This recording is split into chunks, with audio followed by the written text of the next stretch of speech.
اچھا بھائی، مسلمان امریکہ میں کتنے آزاد ہیں یا نہیں ہیں؟ اس پر بات کرنے کے لیے کسی ایسے شخص سے بات ہو سکتی ہے جو نہ صرف خود مسلمان ہے بلکہ اسلام کی تبلیغ بھی کرتے ہیں. آج ہمارے ساتھ حسن الیاس بھائی ہمارے غامدی صاحب کے جاوید احمد غامدی صاحب کے شاگرد ہیں. کافی عرصے سے ان کے ساتھ ہیں، 10-12 سال سے ہمارے بہت اچھے دوست ہیں. دشمن تو آپ کسی کے بھی نہیں ہے میرے خیال سے. بہت بہت شکریہ حسن بھائی. یہ فیس بک، یوٹیوب پہ ہر جگہ آپ ان کی ویڈیوز دیکھتے ہیں. Thank you very much. پہلے تو آپ نے ہمیں وقت دیا. دوسرا کچھ یار 2-4 مذہب اور اس کی آزادی کے حوالے سے، صرف مسلمان نہیں باقی مذاہب کے لوگ یہاں پہ کتنے آزاد ہیں. آپ امریکہ میں رہ کے آپ پورا سینٹر، غامدی سینٹر آپ لوگ چلاتے ہیں، مذہب کی تبلیغ کرتے ہیں. نہ صرف تبلیغ کرتے ہیں، تنقید کا سامنا ہوتا ہے، تنقید خود بھی کرتے ہیں. تو بنیادی طور پر اس سوال کو اگر تھوڑا ہائی لائٹ کر لیں کہ یہاں پر رہ کے مسلمان کتنے آزاد ہیں، اگر اس کو بریفلی آپ ایکسپلین کر سکیں. دیکھیے، بطور مسلمان چونکہ میں تجزیہ کر سکتا ہوں ان جگہوں کا جہاں پر میں خود رہ کر آیا ہوں، اور اس سے کمپیریزن میں جب دیکھتا ہوں اور عالمی سطح پہ جو معلومات ملتی ہیں مختلف ملکوں کی، تو اس کے تجزیے کے لحاظ سے اب تک جو ذاتی تجربہ رہا اس میں تو شاید پہلے نمبر پہ ہے امریکہ. حریت فکر کے لحاظ سے، حریت اظہار کے لحاظ سے، فریڈم آف ایکسپریشن. بنیادی وجوہات ہیں اس کی. ہمارے ہاں دنیا بھر میں اس وقت جو آپ کو ممالک نظر آتے ہیں، وہ ظاہری بات ہے پہلے یہ تقسیم نہیں تھی. پہلے بادشاہت ہوتی تھی اور بادشاہت کے اندر تنقید کا، اختلاف رائے کا کوئی سوال نہیں ہوتا تھا. دنیاوی معاملات میں بھی اور دین کے بارے میں بھی یہی تھا کہ الناس علی الدین ملوکہم، لوگ بھی بادشاہوں کے مذہب پر ہی ہوتے ہیں. لیکن دنیا میں ایک بڑی تبدیلی رونما ہوئی دوسری عالمی جنگ کے بعد، اور ہم نے دیکھا کہ نیشن اسٹیٹ کے اصول پہ ملکوں کی جغرافیائی حدود بندی ہوئی. تو اس کے بعد یہ سارے تصورات ابھر کے سامنے آنے لگے کہ ایک خطہ ارض میں جب لوگ رہتے ہیں، وہ مختلف الخیال بھی ہوں گے، نسل بھی مختلف ہو سکتی ہے، مذہب بھی، رنگ بھی، زبان بھی. تو اب کیا کریں؟ تو اس کے لیے جو پیکٹ بنائے گئے مختلف دساتیر کی صورت میں ہمارے وہ سامنے بھی آتے ہیں، اس کو شعوری طور پہ کتنے ملکوں نے اپنایا ہے، یہ ایک بڑی مارکت الآراء بحث ہے. ہم ملیشیا میں رہے بڑے عرصے تک، نیشن اسٹیٹ کے اصول پہ وہ ملک بنا ہے، لیکن وہاں پر آپ کو اس طرح کی آزادی نہیں ہے، خود مسلمانوں کو آزادی نہیں ہے. آپ بطور امیگرینٹ وہاں پر جا کر اگر آباد بھی ہونا چاہیں تو آپ مذہب کے اوپر گفتگو نہیں کر سکتے. لیکن امریکہ جو ہے وہ دنیا کی تاریخ میں ایک بہت ہی منفرد مثال ہے. یعنی دنیا بھر کے اندر پچھلی پوری تاریخ میں جو تجربات ہوئے ہیں استعمار کے، غلبے کے، تفوق کے، برتری کے، لوگوں کے اوپر چیزیں کو ٹھونسنے اور نافذ کرنے کے، اس کا ایک رد عمل ہے امریکہ. یہاں پر وہ لوگ شروع میں آ کر یورپ سے آباد ہوئے جو خود اسی پرسیکیوشن کا نشانہ بنے رہے. تو امریکہ میں ہر سطح پر وہ آپ امیگریشن سے لے کر جب آپ یہاں رہنا شروع کرتے ہیں، یہاں کے سرکاری معاملات کو دیکھتے ہیں، یہاں پر آپ کا اسٹیٹ افیئر سے تعلق ہوتا ہے، آپ کا پبلک افیئر سے تعلق ہوتا ہے، تو ہر جگہ پہ آپ کو یہ معلوم ہوتا ہے کہ فریڈم ہی وہ قدر ہے جس کے ارد گرد یہ پورا ملک، اس کا نظام، اس کے لوگ، ان کے رویے یہ ایوالو کرتے ہیں. تو بنیادی قدر امریکہ میں مسلمان کتنے آزاد ہیں، آپ اس سے اس کا اندازہ لگائیں کہ ہم لوگ جب یہاں پر آئے تو ہم تو یہ بتا کر آئے کہ جی ہم اسلام کو ماننے والے ہیں، اسلام کی تبلیغ و اشاعت کا کام کرتے ہیں اور اسلام ہی کو اپنا نظریہ، آدرش اور نصب العین اور ہدف مانتے ہیں. لیکن یہ جاننے کے باوجود اگر ہمیں نہیں، پوری دنیا سے لوگ یہاں پر آ رہے ہوتے ہیں، ہزاروں لاکھوں کی تعداد میں مسلمان ہیں، مسجدیں ہیں، ان کو ویلکم کیا جا رہا ہوتا ہے. بلکہ آپ یہ دیکھیے کہ جو لوگ ان مسجدوں کو سپورٹ کرتے ہیں، سرکار ان کو سپورٹ کرتی ہے. اور جو بڑے یہاں پر ادارے ہیں، اگر ان کا کوئی ملازم کسی مسجد کو چندہ دیتا ہے تو وہی فیس بک اور یوٹیوب اور مائکروسافٹ اتنا ہی میچ کر کے دے رہی ہوتی ہے. تو پوری کی پوری سوسائٹی اور سوشل فیبرک اس گرد جمع ہوا ہے کہ سوچنے کی آزادی، اظہار کی آزادی، فکر کی آزادی، چیزوں کو برتنے کی آزادی، اور اسی آزادی سے ان کی ترقی کا رستہ کھلتا ہے. Correct me if I'm wrong, this is my personal opinion. Maybe مجھے شاید اتنی نالج نہ ہو ہسٹری، اسلامک ہسٹری جتنی آپ کو ہے، بٹ مجھے لگتا ہے کہ مسلمان جو ہیں آج کی دنیا میں جتنے امریکہ میں آزاد ہیں، مجھے تو لگتا ہے کسی مسلم دنیا میں بھی آزاد نہیں ہے، اور نہ صرف آج کی دنیا میں، تاریخ میں بھی. Is that right? کسی حد تک آپ یہ بات کہہ سکتے ہیں، بالکل ایسا ہی ہے. یعنی رسول اللہ صلی اللہ علیہ وسلم اور خلفائے راشدین کے دور کو اگر آپ نکال کے اس کے بعد کے ادوار کا جائزہ لیں تو وہ دنیا میں، جیسے کہ میں نے عرض کیا، غلبے کی نفسیات کا دور ہے. لوگ قبضہ کرتے ہیں، بادشاہت ہے، وہ ان کی پھر سلطنت بن جاتی ہے. تو جو رشتہ ہے سرکار کا اپنے بندوں سے، وہ حاکم کا محکوم سے ہے، وہ جیسے مالک کا رعایا سے ہوتا ہے. یہاں پر ایسا نہیں ہے. تو اب یہ اس آزادی کو لے کر، آزادی تو ٹھیک ہے نا، ہمارے یہاں تو ایک بہت ہمارے یہاں کیا پوری دنیا میں معاشروں میں آزادی کا لفظ سن کے کہ انسان کو مکمل آزادی دے دی جائے تو اینٹینا کھڑے ہو جاتے ہیں لوگوں کے، یار یہ تو کوئی برا ہی کام ہونے والا ہے. جب یہ آزاد ہیں یہاں پہ مسلمان، تو اس کا ریزلٹ کیا ہے؟ آپ کو کیا نظر آتا ہے؟ کس طرح کی لائف گزارتے ہیں؟ اس کا اینڈ ریزلٹ کیا ہے؟ Is it a good thing, is it a bad thing, how does it play out? دیکھیں، دو الگ الگ چیزیں ہیں. ایک چیز یہ ہے کہ میں کسی سوسائٹی کا حصہ بنتا ہوں، میں ریاست میں آتا ہوں تو وہ ایک ہی وجہ سے آتا ہوں، وہ یہ کہ میرے حقوق کا تحفظ ہو، میری جان مال آبرو کے خلاف زیادتی نہ ہو، میرے کسی مقصد کی تلفی نہ ہو. تو سوسائٹی کے اندر جب میں آتا ہوں تو سوسائٹی نے تو مجھے آزادی دینی ہے، اور جو کچھ میرے اوپر قدغن لگائی جائے گی ریاست کی طرف سے، سماج کی طرف سے، وہ انہی دو پہلوؤں سے ہوگی کہ میرا کوئی ایکٹ کسی کی جان مال آبرو کے خلاف زیادتی کا مرتکب ہو رہا ہے یا کسی کا کوئی ایکٹ میرے ساتھ مرتکب ہو رہا ہے. تو یہاں پر تو ایبسولوٹ فریڈم ہم لیں گے اور یہی ہمارا حق ہے. ہم پر جب کوئی قانون سازی کی جائے گی تو ہم اس کے بارے میں پوچھیں گے کہ اس کی بنیادیں کیا ہیں. لیکن جہاں تک میرے دینی نظریات کا تعلق ہے تو وہاں پر ایک اور رشتہ سامنے آتا ہے، وہ یہ کہ میں نے اپنے ورلڈ ویو میں ایک چیز کو ڈسکور کر لیا. میں مانتا ہوں ایک خالق موجود ہے، میں مانتا ہوں اللہ تعالیٰ اس دنیا کا نظام چلا رہے ہیں. تو وہاں پر تو میں اپنی ساری آزادی کو سرنڈر کر دیتا ہوں اس کے آگے. جب میں کہتا ہوں میں مسلمان ہوں تو اب میرا جسم، میری مرضی، میری فکر، میری نفسیات، یہ کچھ بھی نہیں ہے. اس کے بعد میرا خالق ہے، اور وہ خالق یہ کہتا ہے کہ بھئی جو کچھ میں تم سے مطالبہ کروں گا تمہاری فطرت کے خلاف نہیں ہوگا. اور وہ خالق یہ کہتا ہے کہ بھئی میں نے دنیا میں تمہیں بھیجا ہے، ارادے اختیار کی آزادی دی ہے، کوئی قدغن میں نہیں لگانا چاہتا، اس لیے کہ اگر میں قدغن لگا دوں تو میرا مشن ہی کامیاب نہیں ہو سکتا. تو اما شاکرن و اما کفورا، چاہے شکر ادا کرو چاہے تم کفر اختیار کرو، تمہیں آزادی ہے، میں نے رستہ کھول دیا ہے. اب اس آزادی کو میں استعمال کرتا ہوں، یہ فیصلہ میں نے کرنا ہے. تو بطور مسلمان یہ تو بہترین انتخاب ہے امریکہ آپ کے اس اخروی امتحان کے اندر نجات کا. وجہ یہ ہے کہ باقی جگہوں پر تو میرے اوپر مذہب مسلط کیا جاتا ہے جس کو میں نے آزادی سے اختیار کرنا تھا، تو وہ مذہب تو میرے امتحان میں مجھے کامیابی دلائی نہیں سکتا. یعنی مجھے اگر یہ پتا ہو کہ میں نے نماز نہیں پڑھی تو لوگ جوتے ماریں گے، تو آپ یہ بتائیے کہ تب اس خوف سے اگر میں نماز پڑھوں گا تو وہ نماز اللہ کو چاہیے، پرسنل رسپانسبلٹی نہیں ہوگی نا اس میں. ایگزیکٹلی. تو یہاں پر کیا ہے، یہاں پر آزادی ہے، یہاں کوئی آپ کو جج نہیں کر رہا بطور مسلمان کہ آپ نکل رہے ہیں، آپ کا اختیار ہے، آپ کا امتحان ہے. آزادی سے سب کچھ کر رہے ہیں، اپنے چوائس سے کر رہے ہیں. Exactly. So that's a good thing. اور پھر چوائس کے بعد اور مختلف معاملات میں جہاں ڈس ایگریمنٹ ہوتے ہیں وہاں بات چیت کے ذریعے یا ڈیبیٹ کے ذریعے جو آپ لوگ کرتے ہیں اس سے جو نتائج سامنے آتے ہیں، آپ یہ مانتے ہیں، وہ آپ دیکھتے ہیں یہاں پہ کہ وہ ریزلٹ زیادہ بہتر ہوتے ہیں بجائے اس کے کہ ریزلٹس کو آپ پہ فورس کیے جائیں. ایگزیکٹلی. سو اچھا، دوسرا آپ یہاں پہ رہتے ہیں، مسلمان کمیونٹی ساری ہیں آپ کے ساتھ. ایک تو آپ جو مختلف مذہبی پہلو پہ غامدی صاحب کے ساتھ اور آپ لوگوں کی ڈسکشنز ہوتی ہیں، میں یہ جاننا چاہ رہا ہوں کہ جب یہاں کی کمیونٹی سے آپ انٹریکٹ کرتے ہیں تو امریکہ میں جو مسلم کمیونٹی ہے، خاص کر ساؤتھ ایشین کمیونٹی، ان کے کوئی 2-4 پوائنٹ، کوئی بڑے بڑے ٹاپکس کیا آپ کے سامنے دیکھنے میں آتے ہیں مذہب سے ریلیٹڈ یا ڈیلی لائف سٹائل سے ریلیٹڈ جو آپ مذہب کے ذریعے ان کو گائیڈ کرتے ہیں؟ جی ہاں، جو سب سے بڑا کانفلکٹ ہے وہ یہ سامنے آتا ہے کہ یہاں پر جو لوگ منتقل ہوئے ہیں، فرسٹ جنریشن امیگرینٹس ہیں، ان کے بچے یہاں کے بورن اینڈ ریز ہوتے ہیں. اب وہ تو اپنا ایک کلچرل، اپنا ایک ہیریٹیج، اپنا بیک گراؤنڈ، اپنی لینگویج، اپنے مذہبی نظریات، اپنے آدرش لے کے یہاں پر آ رہے ہوتے ہیں.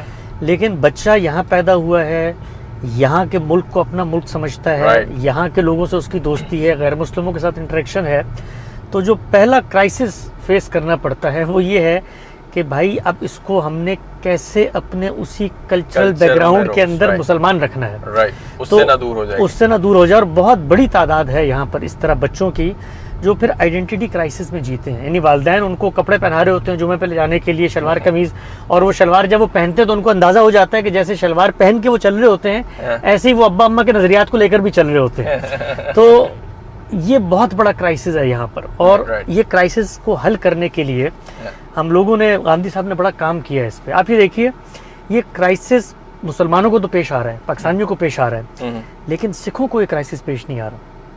اس کی کیا وجہ ہے؟ کیوں؟ اس کی وجہ یہ ہے کہ انہوں نے اپنے بچوں کو وہ زبان سکھائی ہے جو زبان ان کے کلچر، ان کی تہذیب، ان کا مذہب، ان کے نظریات، ان کی ویلیوز، ہر چیز کو ٹرانسفر کر رہی ہے. یہ جو زبان ہوتی ہے، زبان جب آپ کسی کو سکھا دیتے ہیں تو پھر زبان کے جو اپنے مضامین ہیں وہ خود بخود اس بچے کی نفسیات پہ اثر انداز ہونا شروع ہو جاتے ہیں. وہ زبان اس بچے کو بڑے لوگوں سے کنیکٹ کرواتی ہے. اب آپ دیکھیں ایک بچہ یہاں کا بورن اینڈ ریز ہو, اس کو مولانا مودودی, ابوالکلام آزاد اور مثال کے طور پہ غامدی صاحب, فیض احمد فیض, غالب ابن انشا کبھی فیسینیٹ نہیں کریں گے. کیوں؟ زبان کامن نہیں ہے. لیکن اگر وہ زبان جانتا ہے تو وہ خود بخود ان سب سے کنیکٹ ہوگا. تو یہاں بڑی دشواری ہوتی ہے پاکستانیوں کو, اور ان کی بڑی کوتاہی ہے اس میں کہ انہوں نے اپنے بچوں کو اپنی زبان نہیں سکھائی. اس کے برخلاف آپ سکھوں کو دیکھیں, ملیشیا میں رہے 10 سال, وہاں پر چوتھی نسل تھی سکھوں کی اور فلوئنٹ پنجابی بولتی تھی. یہاں بھی بولتی ہے.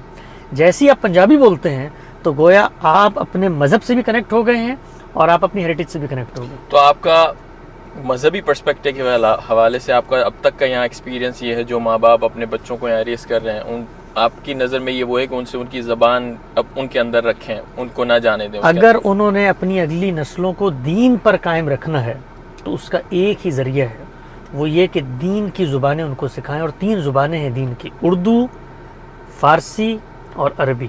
اردو سے میں نے اس لیے شروع کیا کہ اس وقت اردو زبان میں جو کچھ مذہب اسلام پر کام ہو چکا ہے وہ عربی اور فارسی میں بھی نہیں. اس کی وجہ کیا ہے؟ اس کی وجہ یہ ہے کہ کام ہمیشہ بڑی شخصیات کرتی ہیں. سیکنڈری کام تو ہر جگہ ہو رہا ہوتا ہے, ٹرانسلیشن بھی ہو رہی تھی. بڑے لوگ کہاں پیدا ہو؟ بڑے لوگ کون ہوتے ہیں؟ بڑے لوگ وہ ہوتے ہیں جو نئی تعبیر دیتے ہیں, ایک ہولسٹک اپروچ دیتے ہیں. اب دیکھیں مولانا مودودی ہیں, شاہ ولی اللہ ہیں, یہ سارے کے سارے لوگ, ابوالکلام آزاد ہیں, شبلی نعمانی ہیں, سید سلیمان ندوی ہیں, علامہ اقبال ہیں. اسی طریقے سے عہد قریب میں آپ دیکھ لیں غامدی صاحب ہیں, مولانا وحید الدین, ان سب نے ایک تعبیر دی ہے دین کی, ہولسٹک اپروچ دی ہے. وہ اپروچ ایک زبان میں منتقل ہوئی ہے. اب اگر بچہ وہ زبان نہیں جانے گا, ان بڑی شخصیات کو اپنا آئیڈیل نہیں بنائے گا. یہ بڑی شخصیات اس کے سوالوں کا جواب دیں گی جو یہاں پر پیدا ہو رہے ہیں. تو جو کام کرنے کا ہے یہاں پہ مسلمانوں کا, وہ ایک ہی کام ہے کہ اپنے بچوں کو زبان سکھائیں. زبان سیکھیں گے, دین خود بخود ان کے رویے میں واپس آ جائے گا. ایک تو طریقہ اس کا آپ نے بتایا یہ ہو گیا کہ ان کو اس کی زبان میں رکھیں, ٹھیک ہے نا. اس کا دوسرا آرگومنٹ یہ بھی ہو سکتا ہے کہ اگر آپ وہ زبان کلیکٹیولی اگر کمیونٹی نہیں قائم رکھ پا رہی بچوں میں اردو یا جو بھی آپ کی زبان ہے, تو کیا امریکہ میں کوئی آپ کو ایسا ایوینیو نظر آتا ہے کہ جس میں انگریزی زبان کو استعمال کر کے آپ لوگوں کا جو میسج ہے وہ پھیلایا جا سکے؟ کوئی آلریڈی ہے کوئی ایسی ریسورسز کی جو انگریزی زبان میں بھی تبلیغ کرتے ہوں یا آپ جیسا کام کرتے ہوں؟ دیکھیے ہمارا سارا کا سارا کام انگلش میں موجود ہے. غامدی صاحب کی تفسیر موجود ہے, ان کی کتابیں موجود ہیں, گفتگو کو بھی لوگ ٹرانسکرائب کر رہے ہیں, کچھ ٹرانسلیٹرز بھی ہیں جو بات آگے پہنچا رہے ہیں. لیکن جو جنریشن ہے یہاں کی وہ کبھی بھی اس انگریزی کے ساتھ کنیکٹ نہیں کرتی, کیونکہ دیکھیں زبان کچھ نہیں ہوتی, زبان کے ساتھ ایک پوری تہذیب آ رہی ہوتی ہے, کلچر ہوتا ہے. تو یہاں کی جو مسلم جنریشن ہے اس وقت, اور میں آپ کو دلچسپ بات بتاؤں, یہ کرائسس جو ہے اس وقت صرف مسلمانوں کو درپیش نہیں ہے. جتنے الہامی روایت کے ماننے والے ہیں ان کے بارے میں یہ ریسرچ آتی ہے کہ جیسے ہی وہ نوعمر گزار کے جوانی میں پہنچتے ہیں اپنے مذہب کو چھوڑ دیتے ہیں. وجہ کیا ہے؟ کنیکشن نہیں رہا مذہب سے واپس. تو ہمارا بھی لٹریچر انگریزی میں موجود ہے, وہ لوگ پڑھ بھی سکتے ہیں, لیکن ہماری زبان کو جس طرح ہم اردو میں بیان کرتے ہیں اس طرح کوئی انگریزی میں بیان کرے, اس کے لیے ایک وقت چاہیے. اس کے لیے یہاں پر لوکل ایسے لوگ پیدا ہوں گے. اس کے لیے جاوید احمد غامدی کوئی امریکہ میں پیدا ہوگا, تب وہ اس جس کو آپ کہتے ہیں استدلال کے ساتھ, اس روانی کے ساتھ, اس طریقے سے منظم انداز میں افکار کی ترسیل کر سکتا ہے, ورنہ لوگ اس سے کنیکٹ نہیں کریں گے. تو یہ تو ٹھیک ہے کہ پیرنٹس کے لیے ایک بریجنگ چیز موجود ہے, لیکن اگر ابھی آپ کے بچے چھوٹے ہیں تو ابھی سے آپ کو محنت شروع کرنی ہے ان کو زبان سکھانے کے لیے. انگریزی زبان تو میں ان کو سکھا دوں گا, اور انگریزی زبان میں میرا لٹریچر ہی پڑھ لیں گے. انگریزی زبان میں وہ غامدی صاحب کو کیسے پہچانیں گے؟ وہ کیسے پہچانیں گے کتنا بڑا آدمی ہے؟ وہ تو جب تک آپ اردو نہیں جانتے آپ بندے سے متعارف ہی نہیں ہو سکتے, مولانا مودودی سے متعارف نہیں ہو سکتے.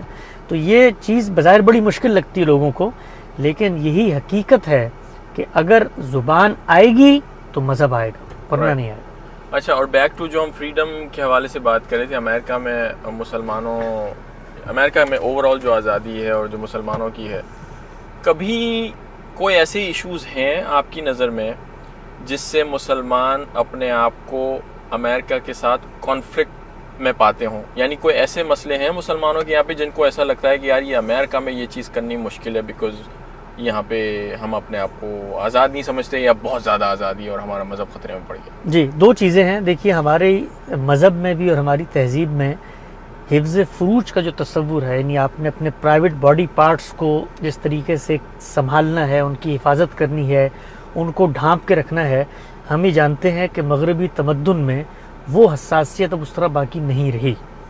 یہ بھی بات آپ کے ذہن میں رہنی چاہیے، اور جو لوگ امریکہ سے باہر دیکھ رہے ہیں ان کے ہاں جو تصور ہے امریکہ کا وہ یہ ہے کہ شاید یہاں پر روڈوں پہ بالکل ننگے لوگ ہی پھر رہے ہوتے ہیں. ان کو مشیگن بلا دیں ذرا دسمبر میں. تو آپ یہاں اگر آپ دیکھیں، مثلا ہم جس علاقے میں رہتے ہیں، یہ جو علاقہ ہے ہمارا ٹیکسس کا، جس طرح کراچی میں ایک محلے میں مسجدیں ہوتی ہیں، ہمارے یہاں اس طرح ارد گرد کو 16-17 چرچ ہیں، ہر دروازے کے پاس ایک چرچ ہے.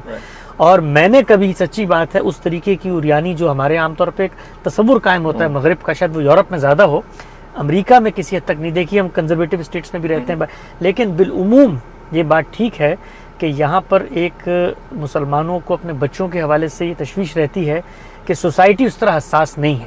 یہ پہلی چیز ہے. دوسری چیز کیا ہے؟ دوسری چیز حفظ مراتب ہے. ہمارے یہاں دینی لحاظ سے بھی اس کی بڑی قدر ہے اور بڑی اس کی اہمیت دی گئی ہے کہ خاندان کا ادارہ اس وقت تک نہیں چل سکتا جس وقت تک آپ نے شادی ہی کے ذریعے، نکاح ہی کے ذریعے اپنے آپ کو محدود نہیں کر دیا جنسی معاملات میں. تو ہم یہ دیکھتے ہیں کہ یہاں پر گرل فرینڈ بوائے فرینڈ کا ایک تصور اس کو سوسائٹی اب ایکسیپٹ کر چکی ہے، اور اس کی وجہ سے جو خاندان کا ادارہ ہے وہ بہت حد تک ڈسٹرب ہوا ہے. تو یہاں جو بچے بڑے ہو رہے ہیں، پڑھنے کے لیے جا رہے ہیں، وہ ان دونوں چیزوں سے ظاہری بات اثر لیتے ہیں. اب جب اثر لیتے ہیں تو والدین کے پاس آتے ہیں. اب والدین اگر خود ایجوکیٹ نہیں ہوں گے کبھی، یہ سب کچھ تو ہمارے یہاں پایا جاتا ہے پاکستان ہندوستان میں، لیکن اس کی وجہ کیا ہے؟ اللہ نے اگر یہ کہا ہے تو اس کا ریزن کیا ہے؟ وہ ریزن نہیں ہوتی تو ایجوکیٹ نہیں کر پاتے، تو گیپ آ جاتا ہے. تو بچوں کو یہ لگتا ہے کہ بھائی یہ مجھ پر کلچر مسلط کرنا چاہ رہے ہیں، اور وہ پھر بغاوت کر کے اپنے لوکل کلچر کو اپنا لیتے ہیں.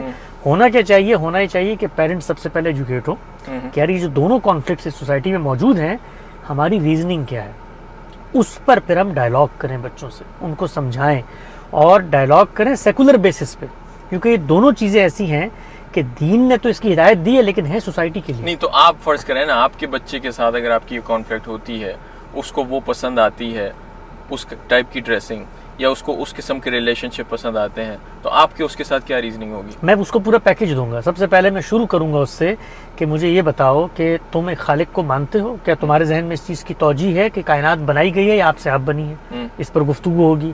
اگر وہ اس کو مان لیتا ہے کہ نہیں کسی خالق نے اس کو بنایا ہے، تو پھر میں اس سے اس پر بات کروں گا کہ خالق نے بنا کر چھوڑ دیا ہے ہماری عقل کے مطابق، یا ہماری کوئی رہنمائی بھی کی ہے. اگر اس نے کوئی رہنمائی بھی کی ہے تو پہلے تم اپنی شناخت واضح کرو، تم مسلمان ہو. اگر مسلمان ہو تو اب ہم پر یہ لازم ہے کہ ہم اس خالق کی ہدایات کو پڑھیں گے. تم بھی مت اپناؤ، میں بھی نہیں اپناؤں گا. ریزننگ کریں گے، ریشنلٹی کی بنیاد پہ سمجھیں گے.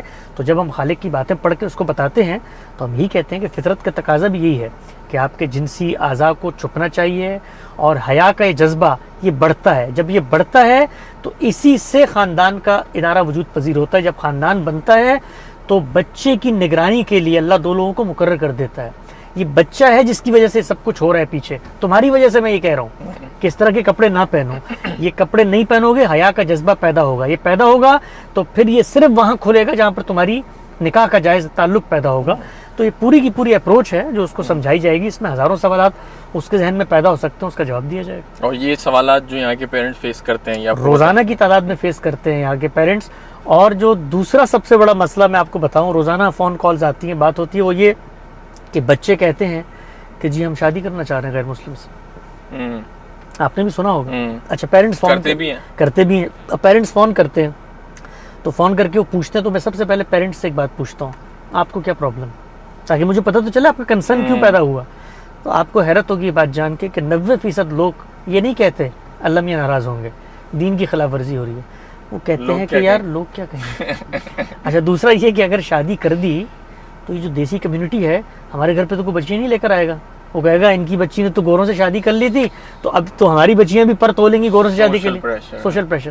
تو میں ان سے کہتا ہوں کہ جو مسئلہ آپ کے لیے نہیں بن سکا دین کا، بچی جا رہی ہے اب نکاح شادی کرنے کے لیے، آپ مجھے کہہ رہے ہیں کہ میں اس کے لیے وہ دین کا مسئلہ بنا دوں. تو بھی پہلے تو آپ کے لیے بننا چاہیے تھا نا.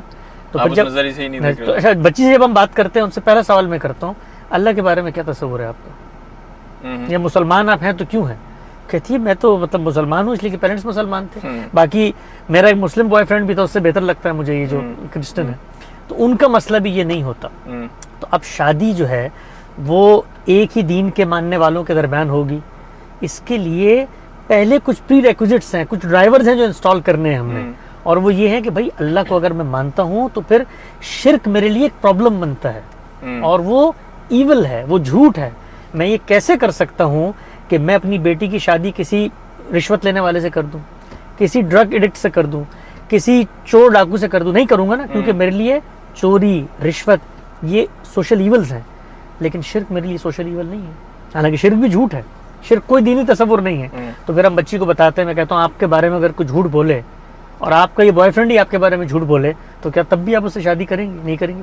وہ کائنات کے پروردگار کے بارے میں جھوٹ بول رہا ہے کہ اس کے ساجی, اس کے سب آرڈینیٹس موجود ہیں. But to counter that argument, اگر آپ سے دوبارہ کوئی سوال یہ کرتا ہے کہ آپ جو فریم ورک بتا رہے ہیں اس میں رہ کے میں شادی کروں, اس کی کیا گارنٹی ہے کہ اس میں کامیاب ہوں گا؟ نہیں, شادی کی کامیابی اور ناکامی کا اس سے کوئی تعلق نہیں ہے.